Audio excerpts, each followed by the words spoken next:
Welcome to Stories for Wonderful Children.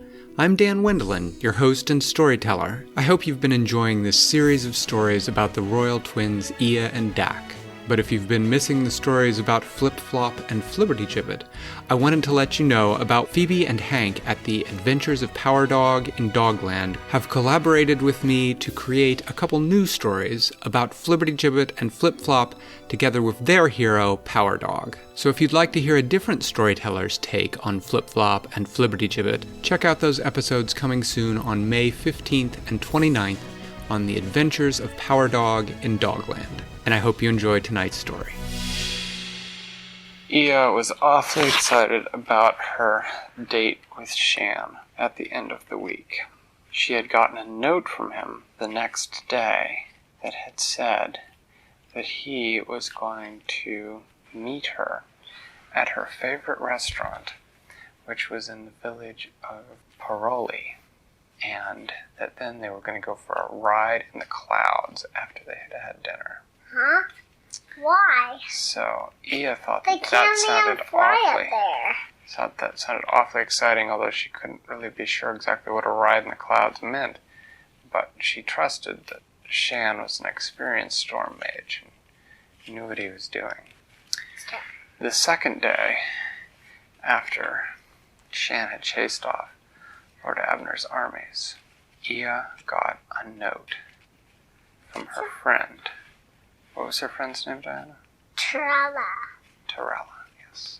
And the note from Trella said that the village that Trella lived in was having a problem with wolves, and she wondered if Queen Ia could find a way to come help her. So Ia got on her horse, and she took 5 of her best guards, along with 2 of her wolfhounds.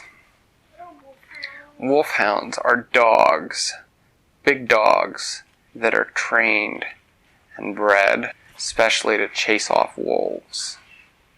And they all rode to Trella's village.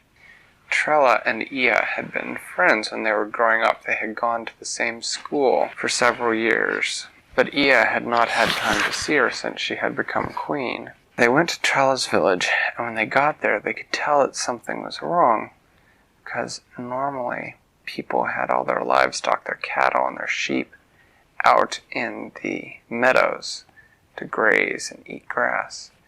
But they didn't see a single sheep or cow as they rode into the village. Ia said, well, if they're having problems with wolves, they must be keeping all their livestock in the barns to keep them safe. And they rode through town until they got to Trella's house. Ia got off and knocked on the door, and Trella answered, and they hugged each other, and Ia said, I came as soon as I heard there was a problem. And Trella said, well, yes. Ia came in and sat down while her guards took care of the horses. She said, I noticed everyone's keeping their livestock in the barns. Oh no, said Trella, all the livestock has been eaten. All of it? Said Ia. How many wolves do you have? Well, said Trella, that's the bad part. Just the one. One wolf ate all the livestock in the village? Why didn't you call me sooner? How long has this been going on? It's been going on for about a month, said Trella. But for a while, we couldn't get through because of all the chaos at the castle, the invasion and the contest and all that. It kept things so busy that the messages just couldn't get through. All right, said Ia. And she sighed. She said, so tell me more about this wolf. Well, said Trella, no one can figure out where he lives. He just appears, takes livestock, and disappears. We're afraid that now that the livestock is gone, he's going to start taking children. Yes, said Ia, I can understand why people would be worried. So Ia and her guards went to look for where the wolf lived. They went to some fields that had been muddy recently, and they could see places where there were big wolf paw prints. And the wolf's paw prints were the size of a horse's hoof print. Wow, said Ia. How big was the horse's hoof print? Like that. Oh. Wow, said Ia, that must be one big wolf. So they followed the wolf footprints into the woods. They were following the prints along when suddenly the prints just disappeared. What in the world, said Ia?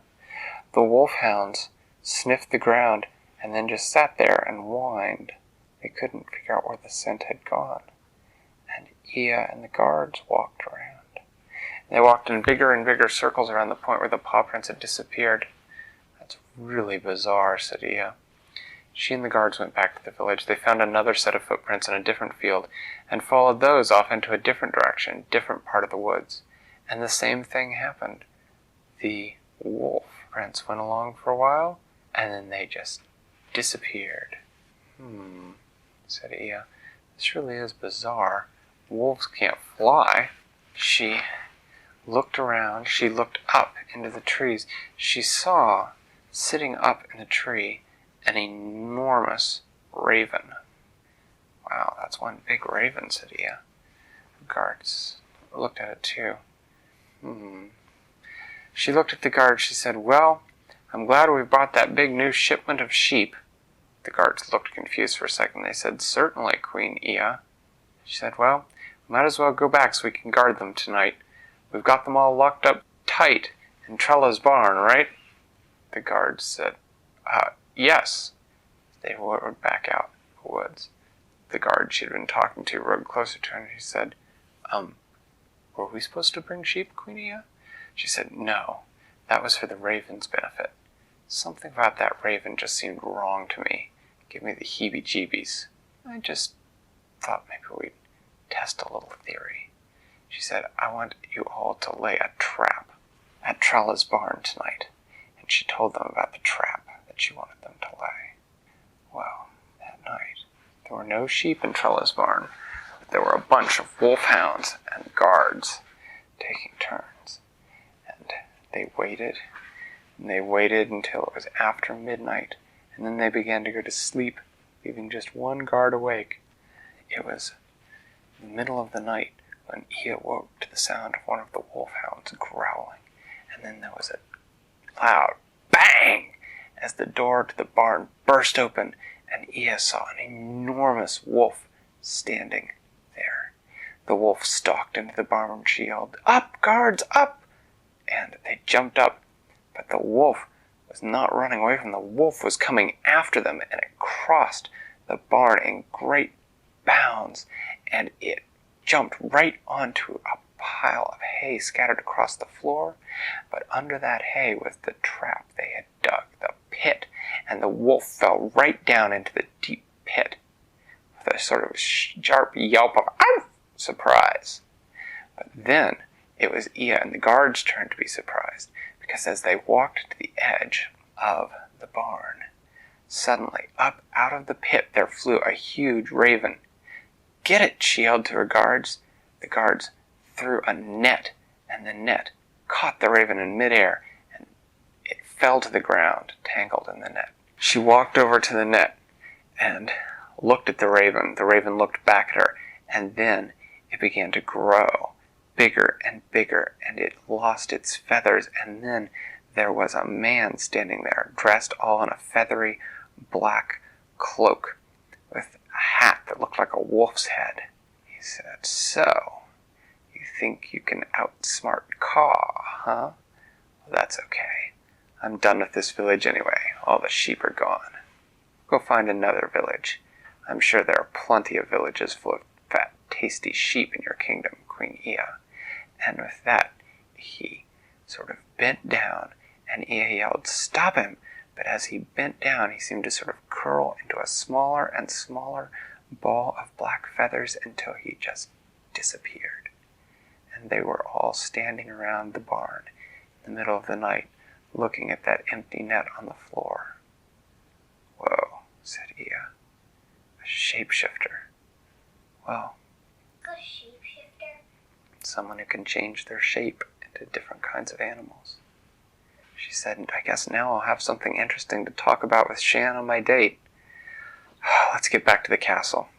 They waited until morning, and then Ia told Trella that it would be safe for them to get new cows and sheep, and she gave gold to everyone in the village so that they could afford to buy new cows and sheep. When she got back to the castle, she sent messengers out to every village in her kingdom, warning them to let the castle know immediately if an unusually large raven was seen, or if livestock started disappearing without warning. And in each message she put a description of this caw, and offered a reward of 100 gold pieces for the first person who could give her information about him. Well, she thought, at least now I'll have something interesting to discuss with Shan on our date. And they did. Thanks for listening to Stories for Wonderful Children. I created today's story, but questions and witty commentary were supplied by my children. The music was created by Brandon Thompson. Your reviews and personal recommendations are the main way that new listeners find the show, so thank you for spreading the word. I'd love to hear your feedback, so feel free to get in touch via email or social media, which are listed in the show notes. Until next time, I'm Dan Wendelin, reminding you to tell someone you love a story.